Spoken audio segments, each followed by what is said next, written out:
This chapter is about matter and energy. We've talked about matter, now we're going to talk about energy. Energy is a major component of our universe. Matter is another major component. And we need to understand what we mean by the term energy, because in everyday life we use some of these terms a little differently. So energy can be defined as the capacity to do work. Well, then we need to know what is work. Work is defined as the result of a force acting on a distance. So that definition of work is a little different than what we use in everyday life.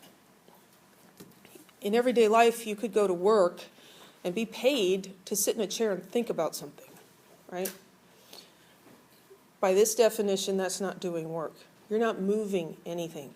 But by this definition, pushing the pen across the table is work. Now, would someone get paid to do that? No. But work in science is a force acting on a distance. So picking something up is work. And then energy is just the ability to do that, or the capacity to do that. So why do we need to talk about energy? Because energy drives what matter does.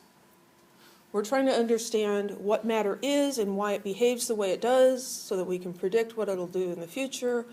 And the reason it acts the way it acts is because of energy. It's all going to lower energy. So understanding energy is critical to understanding chemistry.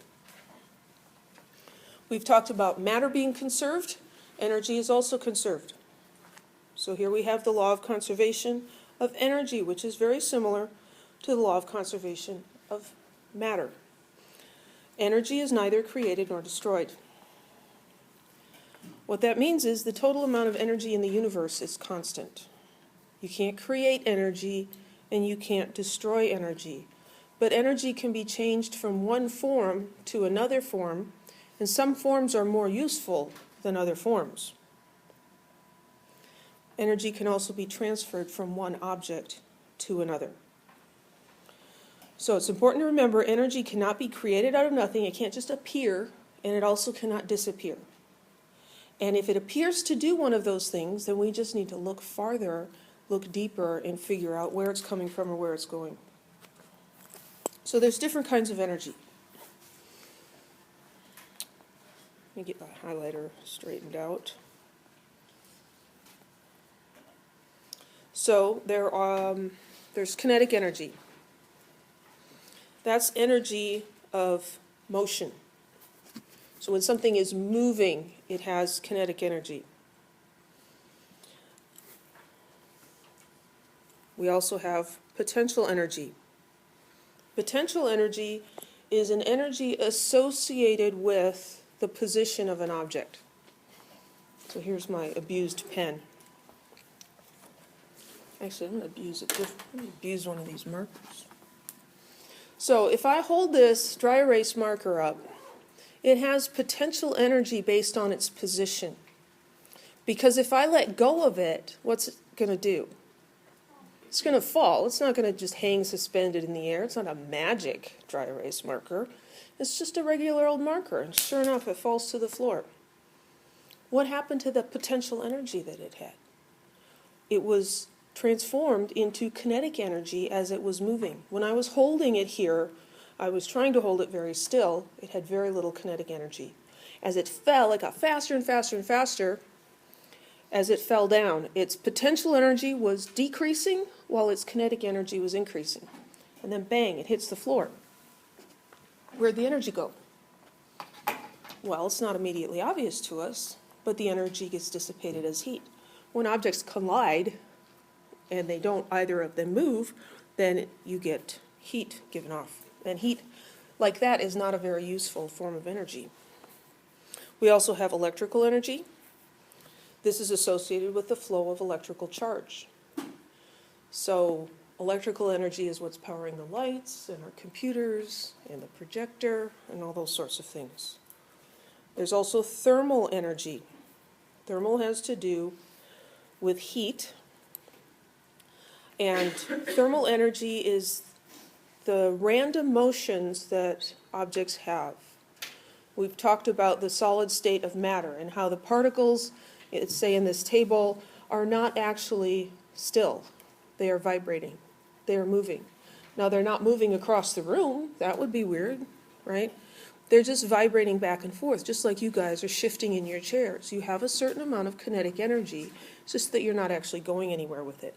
So that thermal energy is related to kinetic energy. And then we have chemical energy.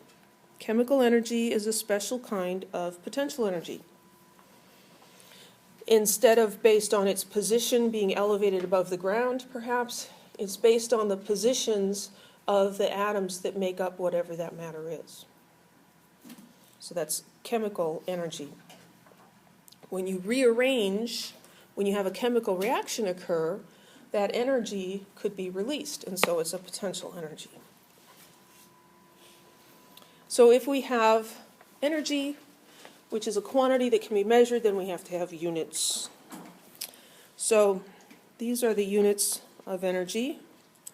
Joule is maybe a strange one to you, and that's a weird-looking word, Joule.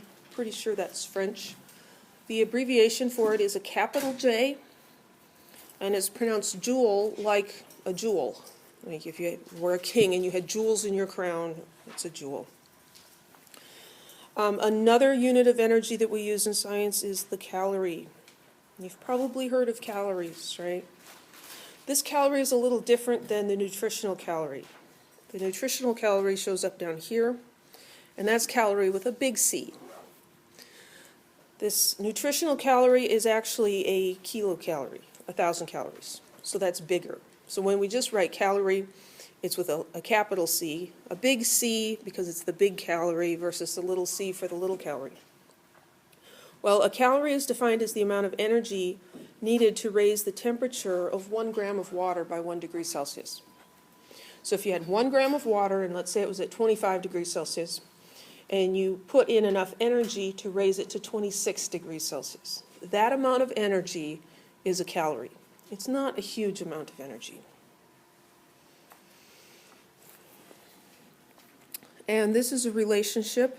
Unfortunately, it broke over the line there, but a calorie is equal to 4.184 joules. That's an important relationship that we use. So a calorie is a bigger unit than a joule, but we'll find both of these being used in chemistry. And then I think they just threw this in here because you've probably heard of this one, kilowatt hours. That's what the electric company uses. We are not the electric company. Here's a table in your book, useful table, giving the relationships between these things. So there's this one calorie is 4.184 joules. Big C calorie is 1,000 little c calories. And both calorie and joule are considered metric units, and so we can use prefixes with them. And so we'll often run into them as kilocalories or kilojoules. And kilowatt hours is just kind of hanging out there. We're not going to do anything with it. So we can do conversion problems using our new units. So the complete combustion of a small wooden match produces approximately 512 calories of heat. How many kilojoules are produced? Well, we read through the problem, and then we look for numbers, right? So here's a number, 512 calories. It's the only number. So that must be what we're starting with, right? Because it's the only number there. And the question is, how many kilojoules?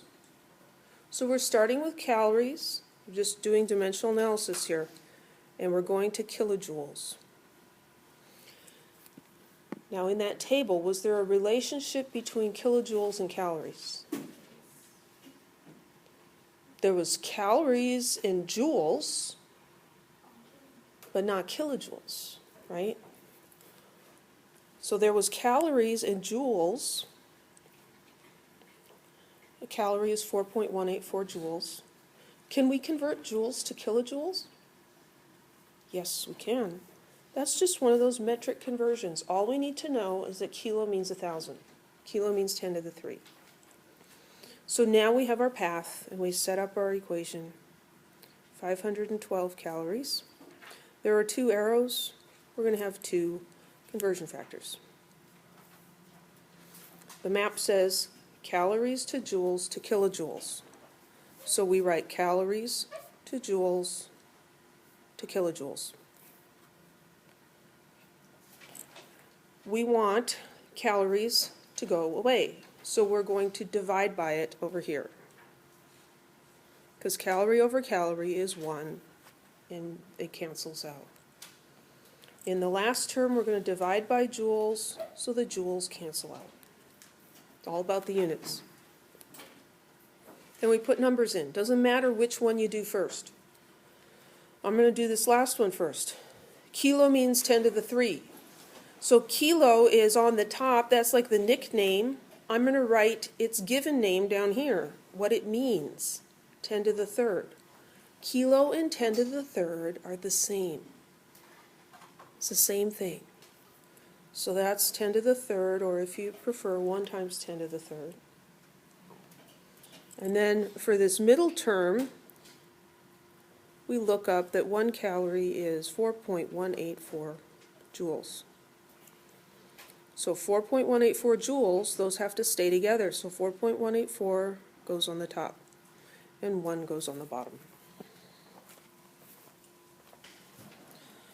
Okay, so on the calculator, 512 times 4.184 divided by 1EE3 equals.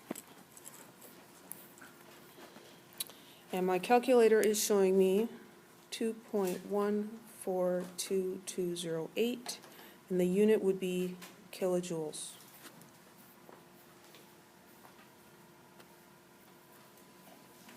How many significant figures should my answer have? Should have 3. The number that we started with had 3. This is not an exact conversion, but it's got 4 sig figs, so that's not going to limit it.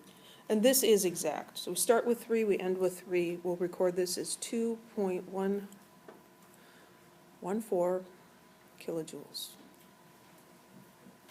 Any questions?